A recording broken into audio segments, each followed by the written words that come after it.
You're holding your new baby, this tiny, perfect person who depends on you for absolutely everything. And it feels like the entire world has an opinion on how you should feed them. Your mother-in-law, your friends, that influencer on Instagram, even strangers in the grocery store, the pressure is just immense. The breast is best mantra is everywhere, chanted like a rule you can't possibly break. But what if that's not the whole story? What if the real secret to a happy, thriving baby lies somewhere else entirely? What if the best choice has less to do with what's in the bottle or at the breast, and more to do with the person holding them? In this video, we're cutting through all that noise. We're going to reveal the expert secrets that go beyond the headlines to help you make the best, most informed, and most peaceful decision for your family. Number 1, the pressure is real, acknowledging the elephant in the room. Let's just be honest. This decision feels huge because it is. It's one of the first major choices you make as a parent, and that emotional weight can be crushing. There's this deep-seated societal pressure that can make you feel like if you don't breastfeed, or if you can't, you're somehow failing right from the start. So many formula-feeding mothers talk about feeling guilty, stigmatized, and constantly needing to justify their choices, even when those choices were made for very good reasons. And this can be made so much worse by well-meaning, but sometimes totally unhelpful, advice from family and friends. It's a conversation where people have very strong feelings, and it's easy to feel caught in the crossfire. The truth is, the popular slogan, "Fed is best," is a fantastic starting point. It reminds us that, hey, the number one goal is a nourished baby. But it's just that, a starting point. It doesn't always quiet the anxiety or answer the deeper questions swirling in your head. Questions like, am I depriving my baby of something essential, or am I choosing the harder path for no reason? Our goal today is to move past the slogan and get to the heart of what best truly means for you, your baby, and your unique life. Because the answer is different for everyone. Number 2, the gold standard? Unpacking breastfeeding. There's a very good reason that pretty much every major health organization on the planet recommends breastfeeding. It's not some conspiracy to make parents feel guilty, it's based on a mountain of scientific evidence. Let's break down why it gets called the gold standard. First, the science is just incredible. Breast milk is often called a living fluid because it's so much more than food. It contains the perfect balance of protein, fat, and carbs, all in a form that's easier for a baby to digest than formula. Amazingly, its composition actually changes as your baby grows, adapting to their specific needs from one day to the next. It's also packed with things that simply cannot be copied in a lab, like thousands of antibodies and immune factors passed directly from you to your child. This gives them a powerful, personalized shield. Studies show breastfed infants have demonstrably fewer ear infections, respiratory illnesses, and bouts of diarrhea, which means fewer trips to the hospital. The long-term benefits are also significant. Research consistently links breastfeeding to a lower risk of developing things like allergies, eczema, asthma, and obesity later on. It's also associated with a reduced risk of SIDS, or sudden infant death syndrome. And the perks extend to the person doing the feeding. Mothers who breastfeed have a lower risk of developing breast and ovarian cancers, type 2 diabetes, and high blood pressure.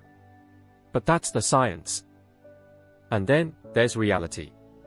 For many, the reality of breastfeeding is a far cry from the serene, blissful picture we're often shown. There is a steep learning curve, and many women hit real roadblocks. Getting a proper latch can be tricky and painful. Worries about milk supply are incredibly common and can cause huge anxiety. In fact, studies show that a vast majority of mothers who breastfeed face unexpected challenges, from pain to sheer exhaustion. Many new moms feel tethered to the baby, unable to be apart for more than a couple of hours, which can feel really isolating. The pressure to just push through can take a massive emotional toll, and for some, the dream of a beautiful bonding experience gets replaced with stress, frustration, and even resentment. Add to that the practical hurdles, like returning to a job that isn't supportive of pumping, or having a medical condition that makes it all but impossible. Acknowledging this isn't anti-breastfeeding, it's pro-mother. Number 3, the modern marvel, understanding infant formula now, let's talk about the other option, which for far too long has been framed as a lesser choice. Infant formula is not a failure. It is one of the most significant public health achievements of the 20th century. It is a safe, effective, and nutritionally complete way to feed a baby. The science behind formula is solid. In the United States and many other countries, infant formula is highly regulated to make sure it has all the essential nutrients a baby needs to grow and thrive. It's designed to be as close to breast milk as we can get, providing the right mix of proteins, fats, carbs, vitamins, and minerals. Formula is also typically fortified with vitamin D, which is a nutrient that breastfed babies often need to get from a separate supplement anyway. Beyond nutrition, the biggest benefit of formula is flexibility. It means a partner, a grandparent, or another caregiver can take over a feeding, which can be a total game changer for a mother's well-being. It allows her to get a full night's sleep, to return to work without the complicated logistics of pumping, or to simply have a few hours to herself to recharge.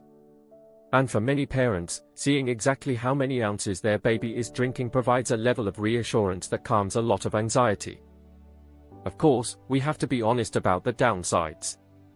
On average, formula-fed infants do have a higher risk of infections of the ear, lungs, and digestive system when compared to exclusively breastfed infants. Formula can also be a bit harder for some babies to digest, leading to more trouble with gas or constipation. And then there's the cost. Formula, bottles, nipples, and sterilizers can add up to a serious expense over the first year.